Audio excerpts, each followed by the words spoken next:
If you're a regular viewer of this channel, I know what you're thinking. Jane, please stop making videos about red, white, and royal blue. And viewer, I wish I could stop. If I could, I would. If you're somehow still blissfully unaware, Red, White, and Royal Blue is a new adult romance novel by Casey McQuiston, recently adapted to a new adult romance movie that chronicles the forbidden romance between Alex, the fictional son of the fictional President of the United States, and Henry, the fictional prince of the fictional country of England. This past summer, I made a couple of videos about the book Red, White, and Royal Blue. In the first, I discussed some political issues that I had with the novel, and in the second, prompted by the comment section of the first video, I investigated the claims that the novel was actually based on the author's social network fan fiction. Spoiler alert, it wasn't, but we did learn some fascinating things about the production of the movie The Social Network along the way. I think at one point I made him say, "I love you, you're my best friend, come and we'll get married and we'll live in a house together," just to kind of like give me that right kind of reaction. Throughout all of this, I actively avoided talking about the film adaptation of Red, White, and Royal Blue that came out in August on account of strike solidarity. But I did watch it at the time, and I did have thoughts. Lots of them. So now, with those strikes supposedly over and January ennui overtaking me, I thought I might have fun revisiting my thoughts on the film. As always, if you liked this movie, that's fine. Most people seem to. I'm happy you were able to get something out of it. I don't think it's terrible by any means, but my overall review is negative, so if you don't want to hear anything bad about the movie, you probably shouldn't watch. Personally, I thought the film was bland, really poorly directed, full of weird decisions, miscast, badly paced, anticlimactic, and strangely empty and lonely. I had my issues with the novel, but watching the movie honestly gave me a newfound appreciation for the book. It's a lot more consistent and holistic and kind. Initially, I thought I would write a straightforward review, something summing up all of my thoughts on the movie, but though I had plenty of issues to discuss, I was having trouble finding focus. I felt like I was just rambling on. And eventually I realized that I'd be better off just sharing a few of my most unique opinions, the ones that I'm the most interested in. So that's what this is going to be, just a series of thoughts,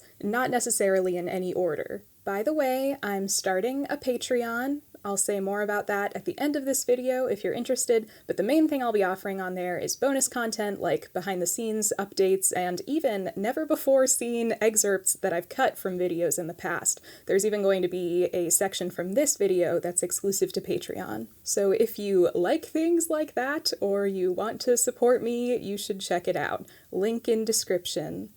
Thought number 1. Points of view.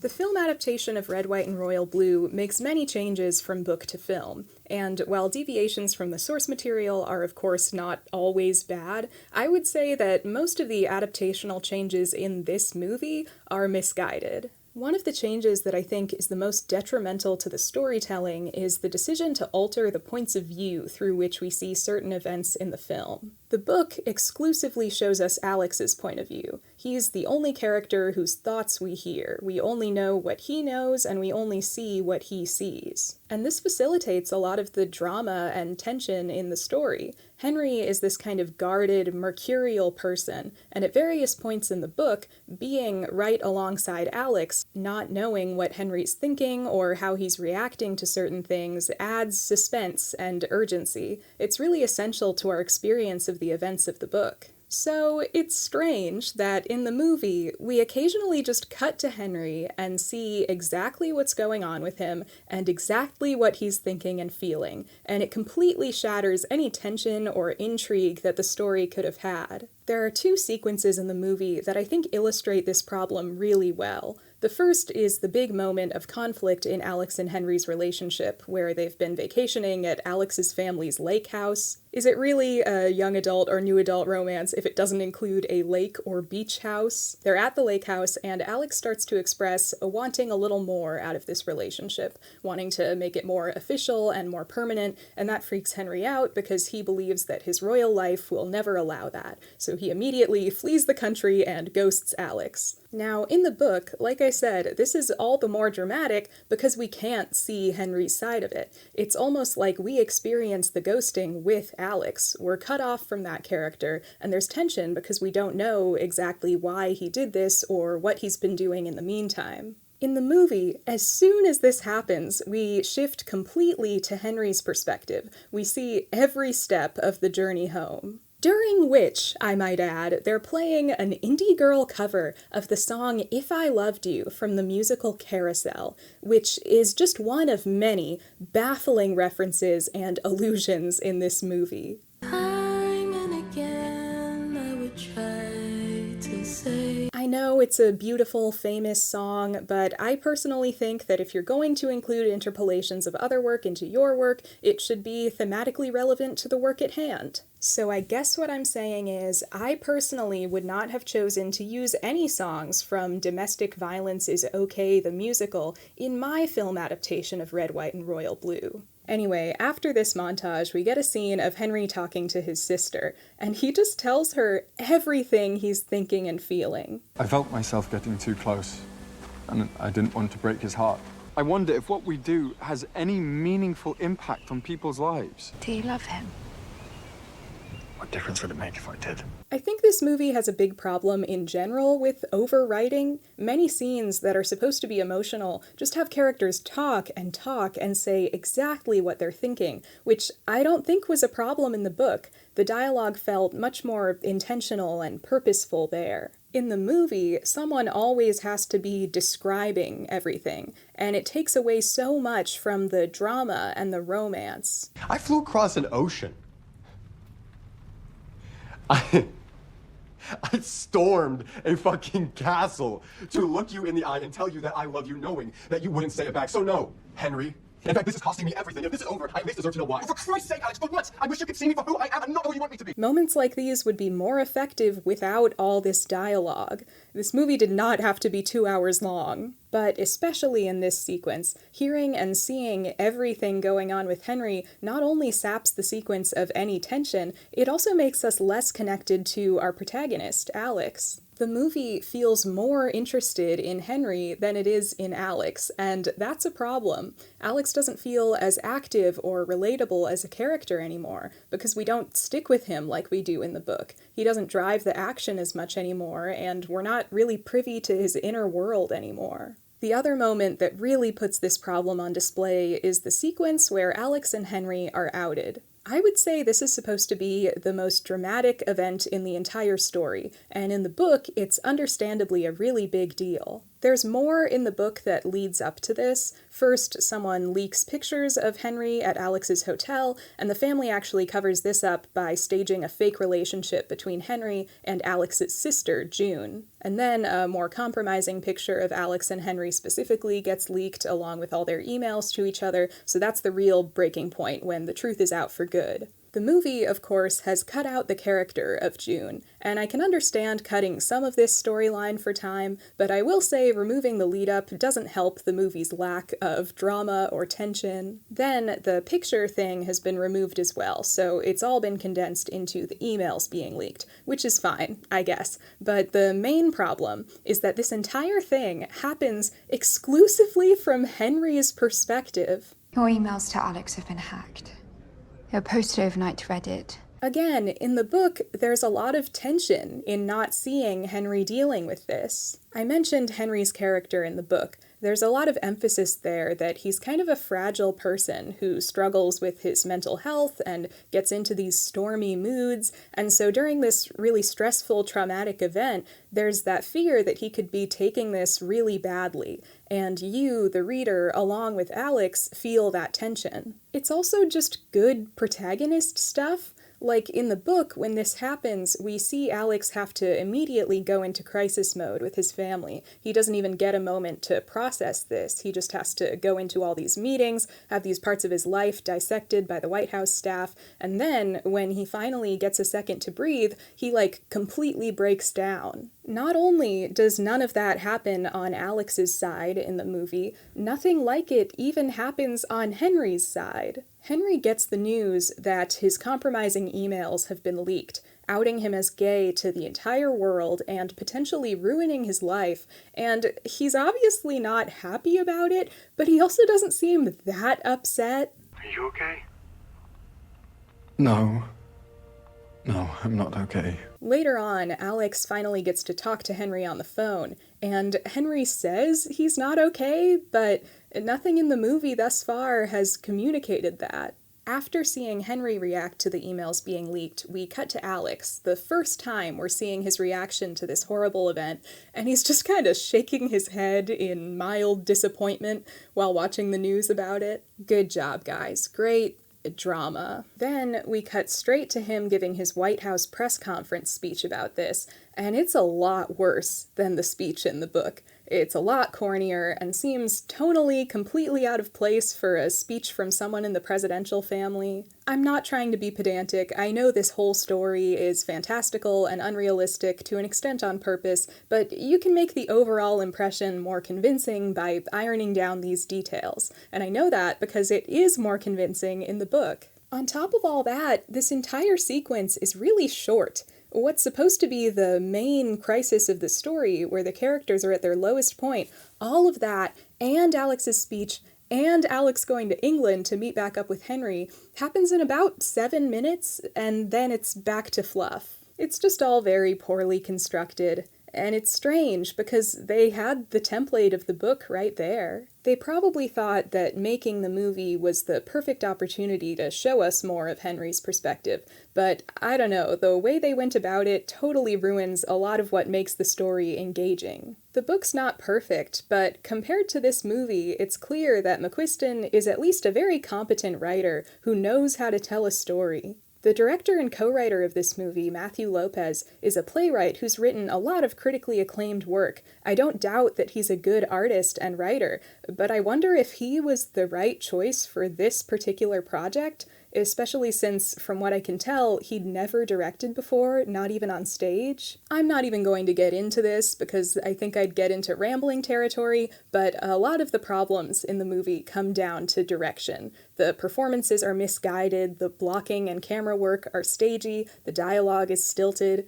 there's a weird energy, or lack thereof, that permeates the entire thing, which I'll discuss in more detail later. And it's a shame, because with someone more well-suited to the project and maybe more familiar with the medium in the driver's seat, we probably could have had something really fun on our hands. But there's a more specific issue in the story that I feel the need to address. Thought number 2. So, what's up with that whole villain storyline? One of the most conspicuous changes from book to film is the inclusion and exclusion of certain antagonists. In the book, the primary antagonist is Alex's mom's opponent in the upcoming presidential election, racist, sexually predatory conservative Republican candidate Jeffrey Richards. Imagine electing a president named Jeffrey. That should have been his first clue that he was going to lose. Richards actually plays a sort of interesting role as antagonist in the book, because he himself is not directly present in most of the events.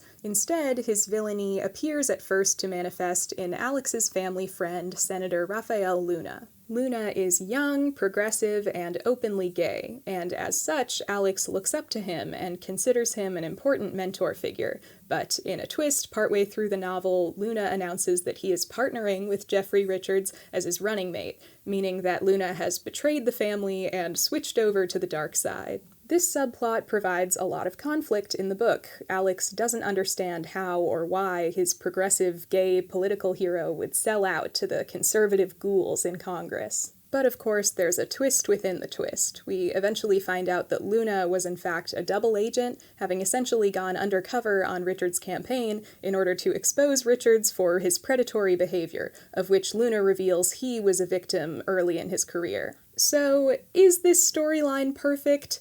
I don't know. If anything, back before I had seen the film, I thought it was at once both a little too ridiculous and a little too serious. On the one hand, it's this high-octane spy action that feels a little unrealistic to the actual landscape of US politics, and on the other, it suddenly involves this really serious issue of sexual abuse in US politics, which is a very real problem, and in some ways feels maybe a little too real for a story that's this fluffy. But upon watching the movie, I realized just how good we had it in the novel, because compared to what they do in the film, this subplot is a masterpiece of complexity. In the movie, they've cut the character of Raphael Luna entirely, while relegating Jeffrey Richards to a literal background character. They almost never mention him. I think he's on TV in the background of one scene. Instead, we have this guy, Miguel Ramos, a gay Latino journalist who is also evil. Hey, Miguel. What's up? ACD, slumming it in Shaw. I guess I'd also be pretty pissed if I was slumming it with my little brother Sloppy Seconds. I'm barely exaggerating. I can understand eliminating or altering the Raphael Luna subplot. It's kind of a lot of ground to cover in the story. God knows this movie's already long enough as it is, but this is more than that. For some reason, the writers of the movie elected to remove the gay Latino character who appears to descend into villainy, but is in fact a complex character working for a noble cause all along, and replace him with a gay Latino character who just is evil, in a completely cartoonish, uncomplicated way. I read your Texas campaign memo. How? That was super confidential. I'm a journalist, Alex. I quite literally have my sources. Ramos is a former fling of Alex, and now that Alex isn't into him anymore, he is jealous and leaks Alex and Henry's emails in order to vengefully and forcibly out them to the world. How did you have time to read nearly 72 emails, write an article, and publish it all within 2.5 hours? Not sure what you're getting at. I can't be the only person wondering, why would they do this? It's not in the book. This was a completely original creation for the movie. Why? What purpose did they think this would serve? If they wanted to simplify the Luna and Richards story, why not just take out Luna and keep Richards and his team being the ones who leak the emails, which they do in the book? Optics-wise, and realism-wise, it seems much simpler to just have the old racist Republican be the villain. Both book and film purport to be these radically accepting works that champion queer Latino voices. Except for this gay Latino guy, am I right? Fuck that guy. Do you see what I'm saying? I'm not saying that no gay and/or Latino person has ever done anything bad, but this is a movie. What you choose to depict in a movie is intentional. Movies say things about the world. And to be clear, I'm also not trying to say that all representation of marginalized groups has to be perfect and squeaky clean. I don't really buy into that either, but you have to understand, this character isn't like a complex, fully realized person with a visible inner world. This is a stock background character who only exists to be the big gay Latino jilted lover villain, and he's the only villain in the movie. He's not even in league with Richards or anything like Raphael Luna was. It just feels way more mean-spirited than anything in the book, and honestly, a little offensive. I highly doubt anyone intended to say anything pointed with this character, but you have to be mindful of what things you choose to depict and how you choose to depict them, because whether you intend it or not, those depictions impart meaning on the viewer. Like, what did you think you were doing here, Matthew? What was going through your mind when you wrote this? It's not the 1930s anymore. Speaking of the 1930s, thought number 3.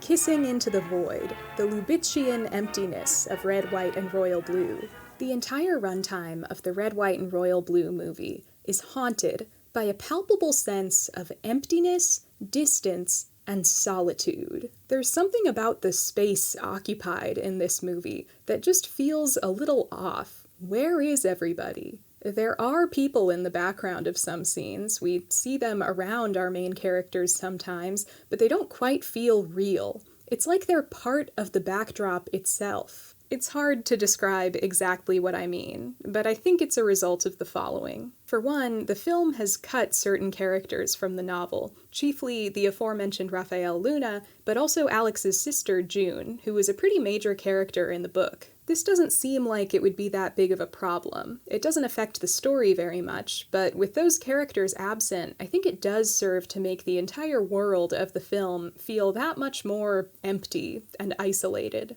Alex has one friend, and before meeting Henry, he only really talks to that one friend and his parents. And to be clear, this isn't an intentional characterization choice or anything. He's not supposed to be particularly lonely or antisocial. And yet, the feeling persists. Who was Alex before he met Henry? What was his life? We get a pretty good sense of that in the book, but not here. In addition to the unrichening of the supporting ensemble, something that really struck me about the film and contributes to that weird, lonely feeling is that we hardly ever see our characters interact with the world around them. Most scenes in the movie take place in someone's bedroom, a private jet, quiet rooms in the White House or palace, an empty museum. There's just so little interaction with anyone or anything that doesn't belong to our core group of characters. I guess this was also true of the book, but I feel like you can get away with that a little more in a book. In a book, we might be privy to our characters' thoughts, more backstory, and in this case, things like lengthy email exchanges. You don't need to fill up quite as much physical space as you do in a film. And I guess being isolated to a small set of locations and characters isn't necessarily uncommon in movies either, nor is it necessarily a bad thing, but in this movie specifically, what is supposed to be a buoyant rom-com, it just makes the whole thing feel a little sad. It might have been nice to see our characters doing a few more things in the real world. I feel like that's what this movie needed. To be fair, I even had this thought while reading the book, especially that scene in the V&A Museum. I kind of wish that instead of that, we'd maybe gotten a scene of Alex and Henry going out and doing normal person things, like that scene in The Princess Diaries when Anne Hathaway takes Queen Julie Andrews out on the town to eat corn dogs and stuff, or that very similar sequence in the movie What a Girl Wants. I think that's the kind of thing I was picturing. Even in the climactic scene of the movie, when Alex and Henry realize that this huge crowd has gathered outside Buckingham Palace to support them, we don't see the crowd. They never turn the camera around to show us. Apparently there are crowds forming in Manchester, Sheffield, Birmingham, Cardiff, Edinburgh, and Liverpool. May I see it? No. They show it in this reflection, and I think they're trying to be clever and, more importantly, save money by doing that instead of showing us directly, but it just adds to the sense that no one but our main characters actually populate this world. I hope I'm making sense here. I know it's kind of a weird complaint. I just think the overall impression of the film feels hollow and difficult to connect with because of these things. Lately, I've been watching a lot of the early romantic comedies of Ernst Lubitsch. Lubitsch was a German director who came to Hollywood in 1922 and successfully made the transition from silent to sound filmmaking. Always and always rely upon me. Though a skilled director in many genres, today he's best remembered for his romantic comedies, especially some of the later ones like Ninotchka, The Shop Around the Corner, and To Be or Not to Be. But I haven't been watching those ones. I've been watching the comic operettas he made from 1929 to 1934, The Love Parade, Monte Carlo, The Smiling Lieutenant, 1 Hour with You, and The Merry Widow. Having watched all of these around the same time I rewatched this movie, I've been finding that they have a surprising amount in common with Red, White, and Royal Blue. For one thing, Lubitsch's films from this period often revolved around royalty or nobility, and especially the political scandal that can arise from romantic entanglements therein. You mean you'd really do anything to please the Queen? Everything to please the Queen. The romance of The Love Parade begins when a playboy military attaché must report to his boss, the unmarried queen of a fictional country, to atone for his scandalous behavior, only to end up charming the queen, who later marries him. In The Smiling Lieutenant, an army lieutenant tries to wink at his girlfriend from across a royal parade, but accidentally winks at and offends the passing princess of a fictional country, causing an international scandal. The princess later marries him. Plots not wholly unlike the story of a playboy son of a president who causes an international scandal, offending and then charming the prince of the fictional country of England, who later marries him, probably. But in addition to the subject matter, something often brought up in discussions of Lubitsch's filmography is the peculiar sense of distance and aloofness that often permeates his work. Similarly to Red, White, and Royal Blue, these films take place mostly in people's bedrooms, or big, lonely rooms in a palace or spacious apartment.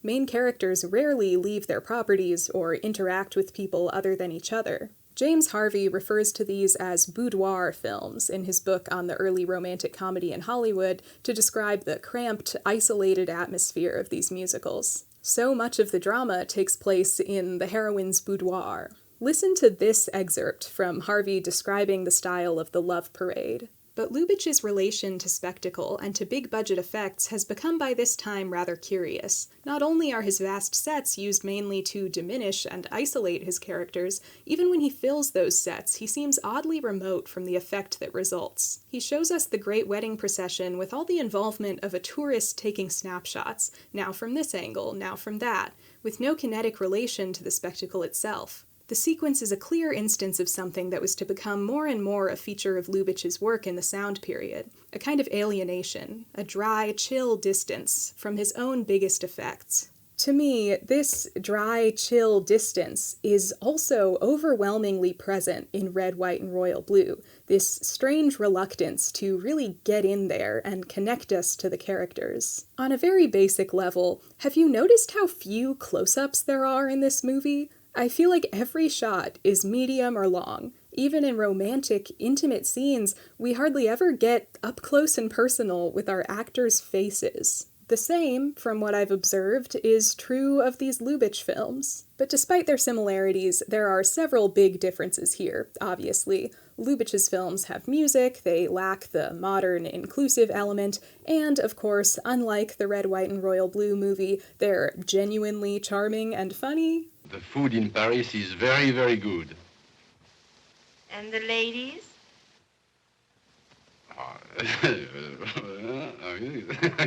But most importantly, when Lubitsch styled his films this way, regardless of how you feel about his work, he did it intentionally. This was the Lubitsch touch for which he would become famous. The makers of Red, White, and Royal Blue, on the other hand, seem to have achieved this effect completely by accident, through incompetence. And isn't that so much funnier?